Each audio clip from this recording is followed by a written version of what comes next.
بیٹیاں کتنی پیاری ہوتی ہیں. میں نے گھر میں بیٹھا تھا, فراغت تھی, تو مجھے اس کھیل کا نام نہیں یاد کہ وہ بچے کیا کھیل رہے تھے.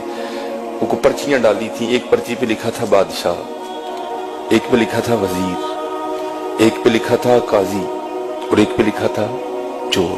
ان 4 پرچیوں کو بند کر کے نہ پھینک دیتے, پھر سارے ایک ایک اٹھاتے تھے.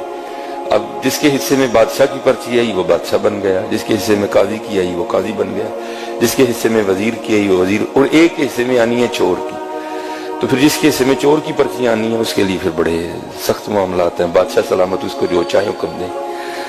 اب جو میرا بڑا بیٹا ہے اس نے کیا کیا ہوا ہے, اس نے پرچی کو نا تھوڑا سا پھاڑ دیا ہے بادشاہ والی کو.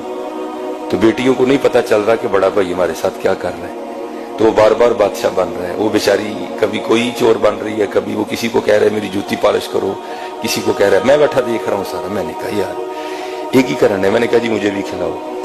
ایک کو ڈراپ کر دیا, تو پھر وہی والا کام میں نے کیا. میں نے پرچی تو نہیں پھاڑی, لیکن میں نے بادشاہ والی پرچی پہ نا پین سے نشان لگا دیا. اب 2-4 بار بادشاہ بن کے میں نے اسے خوب کام کروایا. تو میں نے کہا چل یار ہوں بچیاں ہوئی بادشاہ بنائیے. تو میں نے اپنی بڑی بیٹی کو کہا کہ یہ جس پہ نشان لگا نا تو نے یہ پرچی اٹھانی ہے. اب بادشاہ والی اس نے اٹھا لی, تو میرے حصے میں آ گئی چور والی پرچی. اب سب نے بتانا تھا کہ کیا پرچی آئی ہے, سب نے بتایا.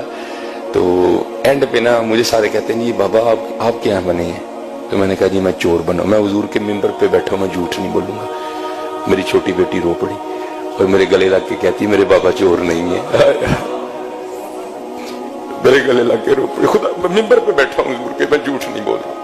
حالانکہ میں ایسی باتیں نہیں سناتا, یہ آپ کی دلجوئی کے لیے سنا رہا ہوں کہ بیٹیوں کے لیے کبھی ایسا فکرہ نہیں بولنا. یہ رحمت ہوتی ہے. میں ممبر پہ بیٹھا کہہ رہا ہوں, میرا اللہ گواہ اس بات کا. میں ایسی باتیں نہیں سناتا. وہ میرے ساتھ لگ کے نہ رو پڑی, حقیقتاً رو پڑی, اور کہتی میرے بابا چور نہیں. یہ رحمت ہے. بیٹیوں سے محبت کروا دیں.